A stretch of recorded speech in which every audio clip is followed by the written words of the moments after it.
Welcome dear rockers, कैसे हो आप सभी। तो आज हम आपके लिए लेकर आ गए हैं 1999 की फैंटेसी कॉमेडी मूवी द एक नियर की कहानी। तो कहानी की शुरुआत में एक खूबसूरत सी मरमेड यानी कि जलपरी अपनी गोद में एक प्यारा सा बच्चा लिए समुद्र में स्विमिंग कर रही होती है। एंड वो जिस एरिया में स्विमिंग कर रही है ना, वहीं पर दोस्तों जॉन नाम का एक मोटा सा आदमी अपनी बोट पर फिशिंग करने के लिए आया होता है। एंड उसकी नज़र अचानक मरमेड की टेल यानी कि उसकी पूंछ पर पड़ जाती है, जिससे जॉन को बड़ी खुशी होती है कि चलो कुछ बड़ा हाल लग गया। वो सोचता है कि वाह यार, इतनी बड़ी मछली, आज तो ये मेरे हाथों से बचकर नहीं निकलनी चाहिए। फिर वो अपना दूरबीन लगाकर उस मछली का पीछा करता है। जल्दी मरमेड को भी समझ आ जाता है कि कोई मेरा पीछा कर रहा है, इसीलिए वो अपने बच्चे को बचाने के लिए उसे समुद्र में खड़ी एक बोट पे रख देती है। फिर वो जल्दी से तैरकर दूसरी ओर चली जाती है, मगर जॉन देख लेता है कि ये तो कोई आम मछली नहीं है बल्कि जलपरी है। जलपरी उसे अपनी आंखों पर यकीन नहीं होता, मगर उसने अपनी बोट को तो दूसरी ओर ऑटोमेटिक पे लगा के रखा हुआ था, इसीलिए वो मरमेड की ओर नहीं जा पाता। वो बस चिल्लाकर कहता है कि मरमेड तुम बहुत ही खूबसूरत हो। आज जॉन के हाथों बड़ी मछली तो नहीं लगी है दोस्तों, मगर आज उसने सच में मरमेड देख लिया था। यही सोचकर वह खूब खुश हुए जा रहा था। दूसरी ओर एक बोट पे दोस्तों जेनी और सैम नाम का कपल समुद्र में बोट राइडिंग का मजा ले रहे होते हैं। एंड अचानक उनके कानों में पड़ती है एक बच्चे की रोने की आवाज। वो तो चौंक ही जाते हैं कि समुद्र में बच्चे की रोने की आवाज कहां से आ रही है, क्योंकि दूर दूर तक तो कोई दिखाई नहीं दे रहा। मगर ध्यान से सुनने के बाद उन्हें बच्चे की रोने की आवाज अपनी बोट से आते हुए समझ आती है, इसीलिए वो पूरे बोट को अच्छे से चेक करते हैं और उन्हें मरमेड का दोस्तों वही बच्चा मिल जाता है। अब इन्हें तो समझ ही नहीं आता कि हमारी बोट पर ये आखिर प्यारा सा बच्चा है किसका और आया कहां से है। उस बच्चे को देखकर जेनी के अंदर नामा जाग जाती है और वो अपने हस्बैंड से कहती है कि अरे सुनो ना, क्यों ना हम इसको अपने घर लेकर चलें प्लीज। सैम पहले तो मना करता है, मगर फिर वो सोचता है कि यार इस बच्चे को आखिर में यहाँ समुद्र में किसके पास किस भरोसे छोड़ो, इसलिए वो मान जाता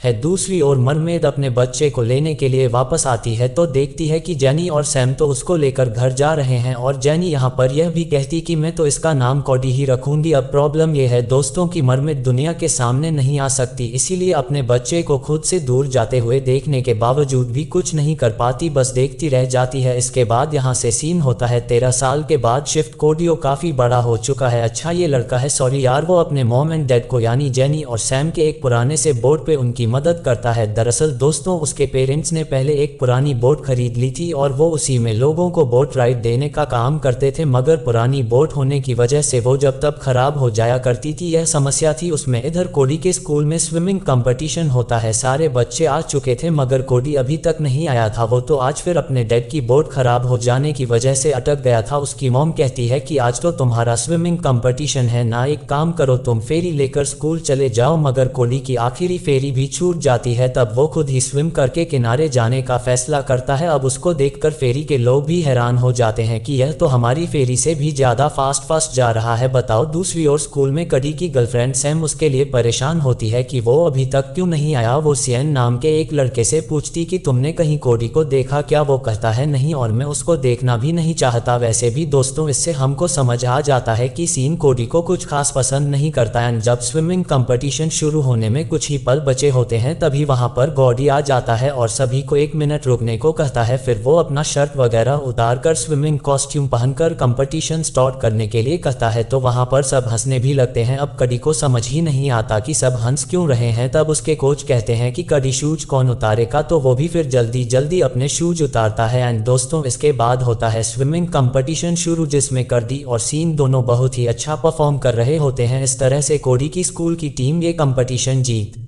जाती है। इसके बाद कोच इमोशनल होते हुए अपने बच्चों को बताते हैं कि देखो आज मेरी कोचिंग का सबसे बेस्ट डे है, पता है अब तुम लोगों को स्टेट लेवल स्विमिंग कंपटीशन में पार्ट लेने का मौका मिलेगा। सभी खुश हो जाते हैं। तभी इनके स्कूल एक जोई नाम का बच्चा जो कि इनको चेयर अप करने के लिए आया हुआ था, वो गलती से टकराकर पूल में गिर जाता है। ऊपर से जोई एक पढ़ा को चश्मिश बच्चा था, उसे स्विमिंग भी नहीं आती थी, इसलिए वो हेल्प करके चिल्लाता है और तब कोडी वापस से पूल में कूदकर जोई की जान बचा लेता है। इसके बाद जब सब सभी अपने अपने घर जाने लगते हैं तो सीन को लेने के लिए उसकी कार आती है, यानी वो अमीर बाप का बेटा है। सीन सैम से कहता है कि मैं तुम्हें अपनी कार में घर छोड़ दूं, वहां जाओ, तो वो कहती नहीं, मुझे तो कॉर्डी के साथ वॉक करते हुए घर जाना है, तुम जाओ। कॉर्डी कहता भी है कि अरे काफी चलना पड़ेगा, तुम्हारे पैर दर्द करेंगे, जाओ आराम से उसकी कार में चले जाओ। लेकिन सैम कहती नहीं, मुझे तुम्हारे साथ पैदल चलना बहुत ही पसंद है कॉर्डी। लेकिन कुछ ही देर में सैम के पेरेंट्स उसको लेने के लिए आ जाते हैं। तब सैम कॉर्डी के साथ अपनी कार में बैठकर घर जाती है, मगर सीन के साथ नहीं जाती वो। इसके बाद हमें जॉन दिखाया जाता है। उसने जब से मरमेड देखा था ना दोस्तों, उसके मन में दोबारा मरमेड देखने की बड़ी इच्छा थी। उसने लोगों को बता भी रखा था कि मरमेड रियल में होती है और मैं उन्हीं की तलाश में हूँ। मगर बाकी लोग जॉन का खूब मजाक उड़ाते हैं कि बताओ, अधेड़ उम्र का आदमी हो गया और मरमेड की कहानियों पर यकीन करता है अभी भी। लेकिन जॉन को लोगों के हंसने से घंटा फर्क नहीं पड़ता दोस्तों। वह सबसे बस यही कहा करता है कि देखना, एक दिन ऐसा आएगा जब तुम लोगों को मैं साबित करके दिखाऊंगा कि मैं पागल नहीं हूँ, मरमेड सच होती है, समझे। फिर हमें पता चलता है कि जोई कोई और नहीं बल्कि जॉन का ही बेटा है दोस्तों। अब अगले दिन की बात है। कॉर्डी अपने स्कूल जाता है जहाँ सारे लड़के लड़कियाँ उसको हाई हेलो कर रहे होते हैं, मगर वो सैम को जाकर ही कहता है हाय। इससे सैम की फ्रेंड्स जेलस भी होती है और कहती हैं बताओ यार, तुम बहुत ही क्यूट। सैम, जो कॉर्डी को डेट कर रही हो वो हमारे स्कूल का सबसे पॉपुलर बॉय है, तुम उसकी गर्लफ्रेंड हो और क्या चाहिए, तुम भी पॉपुलर हो रही हो, बताओ। एंड यहाँ से अब क्लासरूम में सभी को सबके टेस्ट पेपर्स दिए जाते हैं, जिससे हमें पता चलता है कि कॉर्डी पढ़ाई में अच्छा नहीं है, उसे एफ ग्रेड मिला है दोस्तों, एफ। अब आगे टीचर कहती है कि सुनो, अगले हफ्ते से मरीन बायोलॉजी की असाइनमेंट चलने वाली है, पूरे क्लास को हमने दो दो के जोड़े में बांट के रखा हुआ है, क्लास के बाद लिस्ट देख लेना कौन किसका पार्टनर है। और नसीब तो देखिए दोस्तों, कॉर्डी का पार्टनर बना वही चोमू जो की दुनिया की नज़र में चूम है। सच में नहीं यार, मगर रियल में वो काफ़ी स्वीट है वैसे, क्योंकि वो कॉर्डी से आकर कहता है कि hi partner, thank you so much कल से मुझे बाहर निकाल कर मेरी जान बचाने के लिए, जिससे पता नहीं पर कॉर्डी का मूड खराब हो जाता है, क्योंकि कोई भी जोई के साथ फ्रेंडशिप नहीं करना चाहता था। वो तो जोई के खुशकिस्मती ही थी कि उसका पार्टनर स्कूल का सबसे पॉपुलर लड़का कॉर्डी बना, कॉर्डी तो उससे बात करना भी नहीं चाहता था, इसीलिए वो पानी पीने लग जाता है। वहीं जोई कहता है कि देखो यार, मुझे समझ आ रहा है कि तुम मेरे पार्टनर बनकर कुछ खास खुश नहीं हो, मगर मेरा यकीन मानो, मैं मरीन बायोलॉजी में बहुत ही अच्छा हूँ, हेरी वगैरह में मैं तुम्हारी बहुत मदद कर सकता हूँ, तुम चाहो तो कल से हम एक साथ पढ़ाई कर सकते हैं साथ में। अब यहाँ पर सिचुएशन ये थी कि जोई बोले जा रहा था और कॉर्डी पानी पिए जा रहा था। इस चीज से जोई को भी थोड़ा अजीब लगता है कि यार पागल हूँ क्या मैं, पर फिर भी वो पूछता है कि यार इतना पानी क्यों पीते रहते हो हमेशा। तो वो कहता है कि हाँ, मुझे प्यास लगती है इसलिए मैं पीता हूँ, और सुनो, कल मेरा बर्थडे है, घर पे पार्टी वार्टी होगी, तो कल से तो पढ़ाई में स्टार्ट नहीं कर सकता, तुम्हें भी अगर आना हो तो आ सकते हो। वैसे कहकर कॉर्डी थोड़े एटीट्यूड दिखाते हुए दोस्तों चला जाता है, एटीट्यूड में ही बोला होता है उसने। वैसे अब अगले दिन कॉर्डी के घर पर उसकी बर्थडे सेलिब्रेशन चल रही है, सभी काफी एंजॉय कर रहे हैं। तभी कॉर्डी को फिर से प्यास लगती है यार, वो किचन में पानी पीने के लिए जाता है तो वहां सैम आ जाती है और उसे बर्थडे गिफ्ट देती है। कॉर्डी फटाफट रैपर हटाकर देखता है तो खुश, क्योंकि गिफ्ट में सैम ने उसको खुद की फोटो फ्रेम करवा कर दी है। साथ ही वो कहती है कि बर्थडे बॉय के लिए मेरे पास एक और गिफ्ट है, और फिर वो अपनी आंखें बंद करके किस करने के लिए आगे बढ़ती है। कॉर्डी भी मौके पर चौके मारते हुए उसको किस कर लेता है, मगर जैसे दोनों के लिप्स टकराते हैं ना तो इन्हें बिजली का झटका लगता है। हाँ दोस्तों, ये इन दोनों का पहला किस था, इसलिए सोचते हैं कि शायद ये हमारे बिग किस पार्क की वजह से हुआ। कॉर्डी कहता है कि हम एक बार फिर से ट्राई कर सकते हैं वैसे, और तब सैम कहती है हाँ क्यों नहीं, मगर अभी नहीं, तुम्हारे अगले बर्थडे पे, और ये कहकर वो शर्माते हुए चली जाती है। कुछ देर के बाद जब कॉर्डी अपने फ्रेंड्स के साथ एंजॉय कर रहा होता है तो दोस्तों वहाँ जो आता है उसको देखकर सभी बच्चे मुंह बना लेते हैं और कॉर्डी से कहते हैं कि अरे यार, इसको बुलाने की क्या जरूरत थी। तब कॉर्डी बताता है कि यार मैंने तो ऐसे ही कह दिया था, मुझे नहीं पता था कि यह सच में आ जाएगा। लेकिन दोस्तों यहाँ पर इन लोगों के हाव भाव देखकर दूर से ही जोई सारी बात समझ जाता है, इसलिए वो कॉर्डी की मॉम को कॉर्डी का बर्थडे गिफ्ट देकर बेचारा चुपचाप चला जाता है। अब रात में कॉर्डी के पेरेंट्स उसको ढेर सारी ब्लेसिंग्स देते हुए कहते हैं कि बेटा अब तुम 13 साल के हो गए हो, अब तुम बच्चे नहीं रहे बल्कि तुम टीनेजर बन चुके हो, तुम्हें तो पता ही है ना कि टीनेज में क्या क्या होता है, बॉडी में बहुत सारे चेंजेस होते हैं। कॉर्डी कहता है कम ऑन मॉम प्लीज, मुझे लेक्चर नहीं सुनना, मुझे अच्छे से पता है कि टीनेज में बॉडी में कौन कौन से बदलाव आते हैं, आप लोग जाए मुझे सोने दीजिए अब। और तब उसके पेरेंट्स कहते हैं कि बच्चे पता नहीं क्यों टीनेज में आते आते थोड़े चिड़चिड़ा हैं, तुम जब बच्चे थे तभी सही थे, बहुत प्यारे हुआ करते थे तुम, लेकिन अभी ये चिड़चिड़ापन किस लिए। तो ज्यादा बात ना करते हुए जेनी भी कह देती है ये लो तुम्हारा गिफ्ट, तुम्हारे नए फ्रेंड जोई ने मुझको दे दिया था अपने पेरेंट्स के जाने के बाद। जब कॉर्डी जोई का गिफ्ट ओपन करता है ना ना तो देखता है कि पढ़ाकू बच्चे जोई ने उसे पढ़ाई के लिए किताब गिफ्ट की है और उसने बता है क्या गिफ्ट किया है, समुद्री जीवों से रिलेटेड एक बुक। कॉडी उसके 2-4 पेज पढ़कर सो जाता है, ज्यादा कुछ नहीं करता। सपने में भी उसको समुद्र और समुद्री जीव ही दिखते हैं, उसको एक मरमेड जैसी परछाई भी दिखती है दोस्तों। और यही सब देखते देखते अचानक उसका अलार्म क्लॉक बज उठता है। कर दी अब जैसे ही उसको ऑफ करने के लिए जाता है ना तो उसके हाथ से बिल्कुल कट निकलता है, जिससे पूरा वो अलार्म क्लॉक ही खराब हो जाता है। ये चीज़ कॉडी को भी बड़ी अजीब लगती है कि अचानक क्या हो गया मेरे अंदर से, मगर उसे समझ नहीं आता कुछ भी। इसके बाद से तो दोस्तों एक के बाद एक अजीब अजीब चीज़ें कॉडी के साथ होने लगती है। जैसे जब वो किचन में दूध पीता है तो दूध का पैकेट उसके हाथों में चिपक जाता है, जिसे वह जैसे ही अपने दूसरे हाथ से छुड़ाने की सोचता है ना तभी उसको रियलाइज तो अब एक हाथ से छूट कर दूसरे हाथ में चिपक गई है। फिर वो किसी तरह टेबल की मदद से उस पैकेट को खुद से अलग कर ही लेता है। एंड अब कॉडी जाता है जोई के साथ समुद्र के किनारे समुद्री जीवों पे स्टडी करने के लिए। उसे तो कुछ आता जाता है नहीं, इसलिए जोई ही उसको समुद्री को सिस्टम के बारे में सारी चीजें बताता है। तब कॉडी को रियलाइज होता है कि ये जोई तो बड़ा काम का बंदा निकला यार। फिर वो जोई से कहता है कि क्या तुम मुझे बायोलॉजी पढ़ाओगे? वो कहे ना, मैं बायो में फेल हो रहा हूँ इसीलिए। और तब बदले में जोई कहता है क्या तुम मुझे स्विमिंग सिखाओगे? कॉडी कहता है यार फाइनल डील हो गई। फिर वो जोई से हाथ मिलाता है, जोई को कुछ अजीब लगता है कॉडी के हाथों में। वो कहता है कि ये क्या है तुम्हारे हाथ में? ऐसा तो मैंने बस मेंढक या चिपकली की स्किन पे ही देखा है। अब ये सुनने के बाद कॉडी घबरा जाता है, वो जल्दी से अपने घर पहुंचता है और वॉशरूम में अपने हाथ को अच्छे से धोता है। अब कॉडी को इतनी देर तक वॉशरूम में देखकर उसकी मॉम परेशान हो जाती है और पूछती है कि सब ठीक है ना कॉडी, तुम्हें इतना टाइम क्यों लग रहा है? तो वो कहता है कि हाँ मॉम मैं बिल्कुल ठीक हूँ। एंड पानी से हाथ धोने के कुछ देर के बाद कॉडी के हाथ नॉर्मल हो जाते हैं। चलो बढ़िया है। फिर अगले दिन की बात है, प्रोजेक्ट के सिलसिले में कॉडी को जोए अपने घर पर लेकर जाता है। अब ये घर क्या कहे, वैसे वो उसको अपने डैड के कबाड़ बोट यार्ड पे लेकर जाता है, ये कहते हुए कि हमारे घर की रिनोवेशन चल रही है इसलिए हम फिलहाल यहीं पर रह रहे हैं। तो यहाँ पर कॉडी की मुलाकात जोई के डैड जॉन से हो जाती है। वो भी कॉडी को पहचान लेते हैं कि तुम्हारे पेरेंट्स तो पर टूर का काम करते हैं ना? वो भी कहता है हाँ करते हैं। और तब जॉन पूछता है कि तुम्हारे पेरेंट्स ने तुमसे कभी समुद्र में कुछ अजीब चीजें देखने की बात कही? कॉडी समझ जाता है कि जॉन क्या कहना चाह रहा है। वो पूछता है कि अंकल आप सच में मरमेड वगैरह पे बिलीव करते हैं क्या? तो जॉन जवाब देता है कि बिलीव क्या करना, अरे मैंने तो अपनी आंखों से देखा था ये सारी चीजें देखकर। वैसे जोई को शर्मिंदगी महसूस होती है, सोचता है कि पापा कैसी हरकतें कर रहे हैं। वो कॉडी से कहता है कि अरे ये चीजें छोड़ो, हमें अपने बायोलॉजी प्रोजेक्ट पर ध्यान देना चाहिए। चलो यहाँ से। कुछ दिनों की बात है दोस्तों, जोई के साथ रहने का असर पे हो जाता है। बायोलॉजी टेस्ट के बाद वो घबराया हुआ था और वो गॉड से प्रे करता है कि प्लीज मुझे पास करा दो। तो टीचर उसे कांग्रेचुलेशन करती है क्योंकि बायो में बहुत ही अच्छा परफॉर्म किया था, उसने ग्रेड ए मिला था उसे। ये देखकर कॉडी भी बेहद खुश होता है कि चलो मेरे दोस्त के अच्छे नंबर आ गए। फिर वक्त बीतता है और हर बीतते वक्त के साथ कॉडी की प्यास बहुत ज्यादा बढ़ जाती है। वो स्कूल में इतना पानी पीता है कि बाकी स्टूडेंट्स को लाइन में काफी देर तक अपनी बारी का इंतजार करना पड़ता है। सब उसको बड़ी अजीब नजरों से देखते हैं, उन्हें लगता है कि यह तो आज पूरा नल का पानी खत्म ही कर लेगा। क्लास के बीच में भी कॉडी बार बार पानी पीने जाने की परमिशन मांगता रहता है। ये सारी चीजें कॉडी को भी बड़ी अजीब लगती है कि मेरे अंदर इतनी प्यास कहां से आ रही है। फिर वो एक दिन अपने पेरेंट्स से बात करता है इस बारे में, मगर वो तो उसकी बातों को सीरियसली लेती ही नहीं। पर फिर भी कॉडी उनको समझाने की कोशिश करता है कि देखो मेरी बॉडी में कुछ तो अजीब हो रहा है, मुझे पहले से ज्यादा प्यास लग रही है, हर टाइम ऐसे लगता है जैसे मैं पानी में ही रहूं, मैं लोगों को इलेक्ट्रिक शॉक दे रहा हूं, ऊपर से मेरे स्किन में अजीब अजीब से ये पपड़ी सी बन रही है, ये सब नॉर्मल नहीं है, मुझे डॉक्टर के पास लेकर चलो प्लीज। हो सकता है कि मेरे बायोलॉजिकल पेरेंट्स के जीन से मुझे कोई बीमारी मिली हो। मगर जैनी जो कि अभी कॉडी की माँ है, उन्हें मॉडर्न इलाज में यकीन ही नहीं है। वो उसे कुछ एक्वा पंचर पॉइंट्स को कुछ सेकंड्स के लिए प्रेस करने को कहती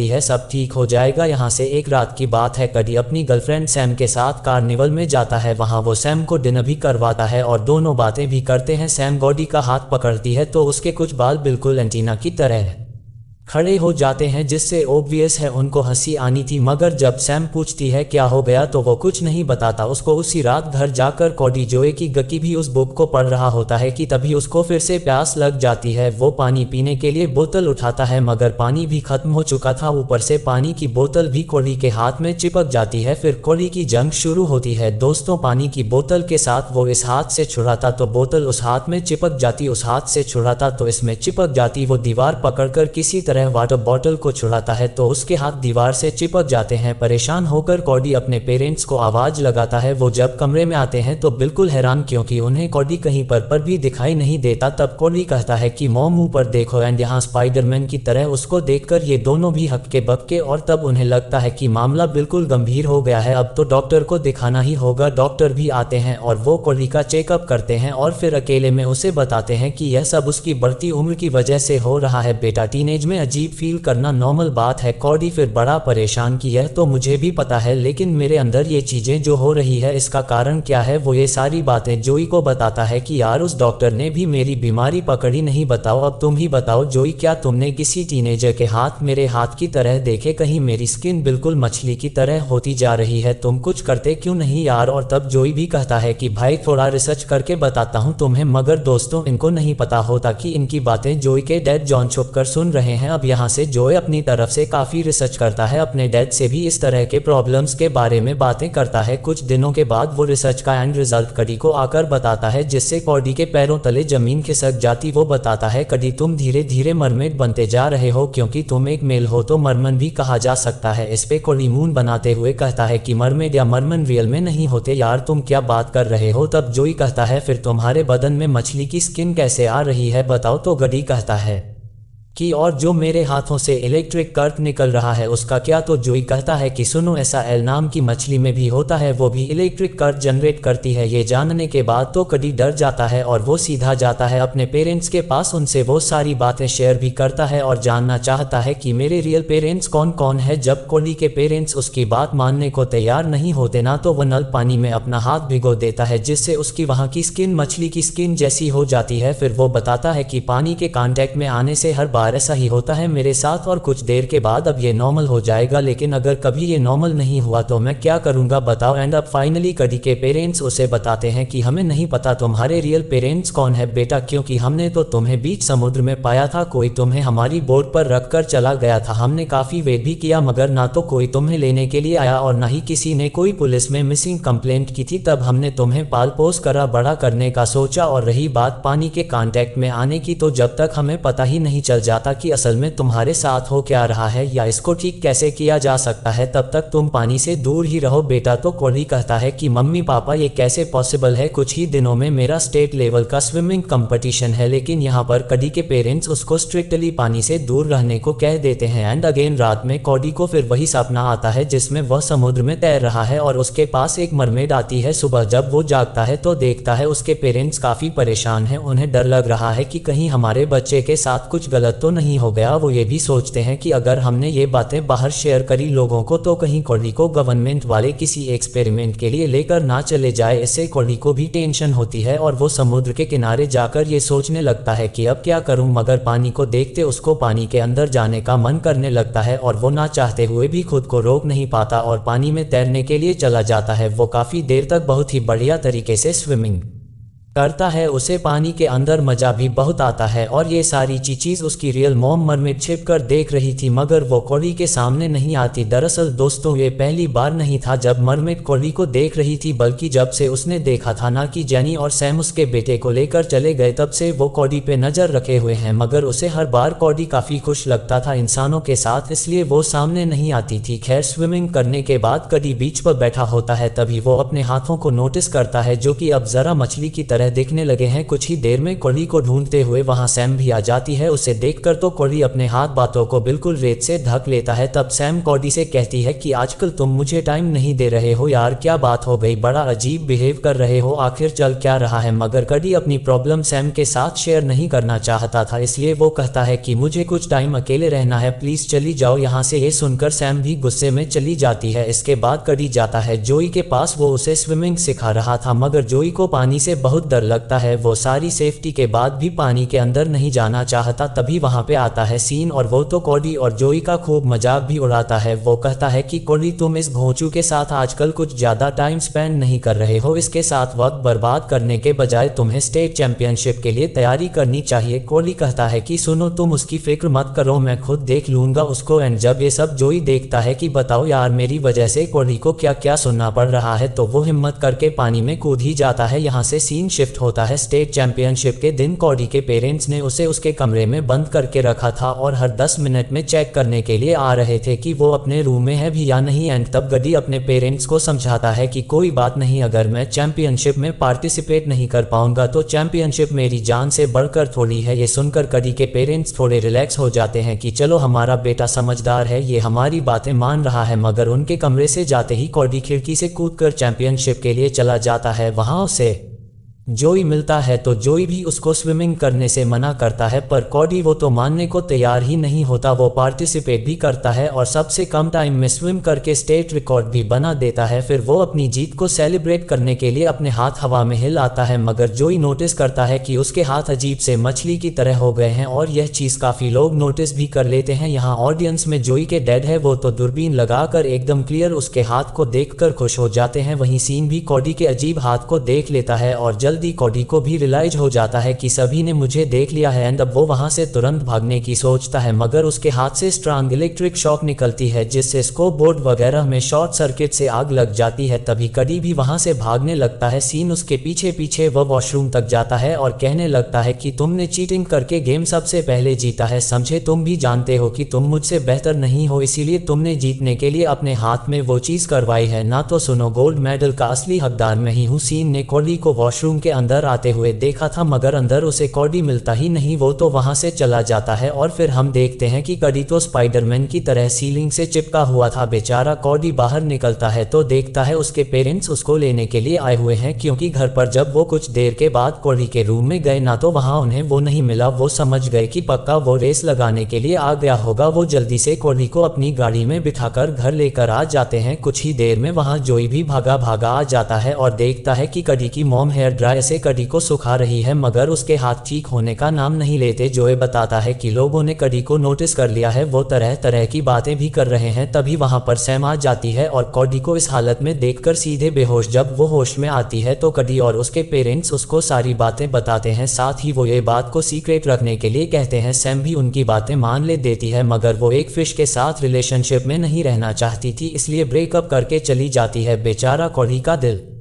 टूट जाता है। अगले दिन जब कॉडी के हाथ नॉर्मल होते हैं तो वो स्कूल में सैम से बातें करने जाता है, मगर सैम तो अब सीन से हंस हंस कर बातें करती है। ऊपर से सीन कॉडी से अलग गुस्सा है, क्योंकि कॉडी की वजह से वो सेकंड आया था। चीटिंग करके कंपटीशन जीतने की बात को लेकर कॉडी और सीन में हाथापाई भी हो जाती है। जोई बेचारा फिर इनको रोकने की कोशिश करता है, मगर रोक नहीं पाता। तब टीचर को बीच में आना पड़ता है। इसके बाद कॉडी जोई के साथ बीच में चला जा है। तब कोल को रियल लाइफ ने मेरा साथ छोड़ दिया, बताओ यार। पर जोई अभी भी मेरे साथ है, जबकि मैं तो इसको नीची नजरों से देखा करता था, मगर मुश्किल की घड़ी में इसने ही मेरा साथ नहीं छोड़ा, इसलिए जोई ही मेरा सबसे सच्चा दोस्त है। उसी रात दोस्तों गडी फिर से समुद्र में स्विमिंग करने जाता है और इस बार उसे उसकी रियल मॉम यानी मरमेड मिल जाती है। दोनों एक दूसरे को टच करने वाले होते हैं कि इन्हें कुछ अजीब सी आवाज आती है, तो दोस्तों जॉन दूरबीन लगाकर इनको देख लेता है, इसलिए मरमेड वापस से समुद्र की गहराई में चली जाती है और वहीं गॉडी अपने घर आ जाता है। वो घर आकर सबसे पहले सैम को कॉल करता है ताकि समुद्र में आज जो हुआ वो उसे बता दे, मगर वो तो कॉल रिसीव ही नहीं कर रही। तब वो उसको वॉइस मैसेज सेंड करता है कि देखो मुझे तुम्हें बहुत ही जरूरी बात बतानी है, प्लीज कल मुझे मिल लो। वहीं अगले दिन की बात है। जोई देखता है कि उसके डैड एक बहुत बड़ी सी जाल बना रहे हैं। वो पूछता भी है कि डैड इतने बड़े जाल की क्या जरूरत है, तो वो कहते हैं कि मरमेड को पकड़ने का यही तो है एक रास्ता। जोई डर जाता है कि पापा क्या करने वाले हैं। वो ये भी समझ जाता है कि गडी खतरे में है, शायद वो जल्दी से कडी के घर पर जाता है, मगर वहां उसको जैनी बताती है कि कॉडी तो सैम से मिलने गया हुआ है। इधर बीच में सैम कडी से माफी मांगती है और कहती है उस दिन मैं तुमसे गुस्सा हो गई थी कि तुम्हारे साथ इतना कुछ हुआ, पर तुमने भी मुझे बताना जरूरी नहीं समझा, बता देते, मगर सच्चाई तो यह है कि मैं तुमसे प्यार बहुत करती हूँ। कॉडी भी उसकी बातों को समझ जाता है और दोनों किस करते हैं। इसके बाद कॉडी सैम को अपनी रियल मॉम यानी मरमेड से मिलवा आता है, लेकिन अचानक कॉडी के पेट में तेज दर्द शुरू हो जाता है। वो वहीं जमीन पर गिरता है और स्मा से कहे कि मेरे पेरेंट्स को बुला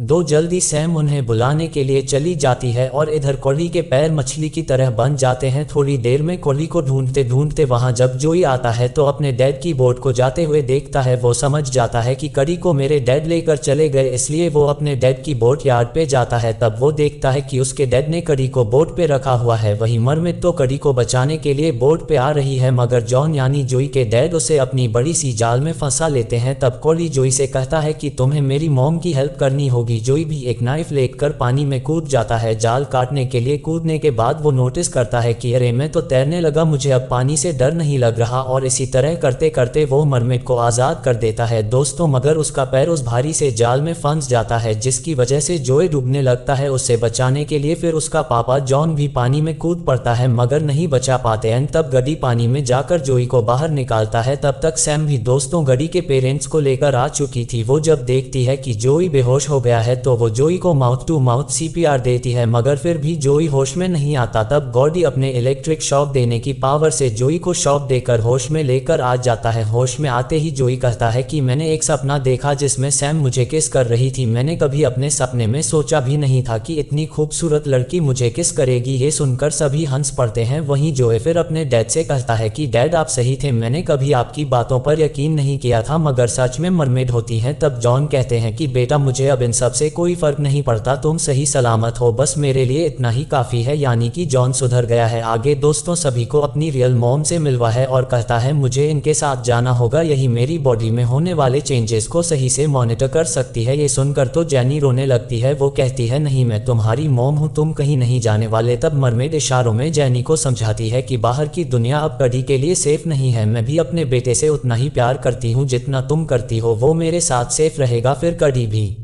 सभी से वादा करता है कि एक बार मैं पूरी तरह से मरमन बन जाऊं तो आप लोगों से मिलने के लिए जरूर वापस आऊंगा। कडी के पेरेंट्स उसको हक करते हुए अपना ख्याल रखने के लिए कहते हैं। वहीं सैम कहती है मैं तुमसे सच में प्यार करती हूं, कहीं किसी खूबसूरत मरमेड से दिल मत लड़ाना तुम, मैं तुम्हारा इंतजार करूंगी। इसके बाद जोई कहता है कि सारी चीजें ध्यान से देखना और जब वापस आना तो हमें सारा कुछ डिटेल में बताना कि मरमेड की दुनिया कैसी होती है, समुद्र की गहराई में क्या क्या छुपा हुआ है, सब बताना, हम सब जानना चाहते हैं। इसके बाद कॉडी सभी से अलविदा लेकर अपनी रियल मॉम के पास चला जाता है। दोनों एक दूसरे को हक करके काफी खुश होते हैं और फिर कॉडी के जो दोनों पैर मछली की पूंछ की तरह थे ना, वो एक बड़ी सी मछली की पूंछ में बदल जाती। आखिर में जोई कहता है कि इतनी मुश्किल से मेरा एक ही तो दोस्त बना था, वो भी मरमन बनकर चला गया, बताओ। ये सुनकर सभी हंस पड़ते हैं। और दोस्तों इसी हैप्पी एंडिंग के साथ यह मूवी यहाँ पर खत्म होती है। बाग आप बताएं आपको मूवी कैसी लगी, स्टोरी अच्छी लगी हो, एक्सप्लेनेशन अच्छा लगा हो तो लाइक कीजिएगा, चैनल को सब्सक्राइब ध्यान रखिए अपना क्योंकि बहुत जरूरी है। Finally thanks for watching.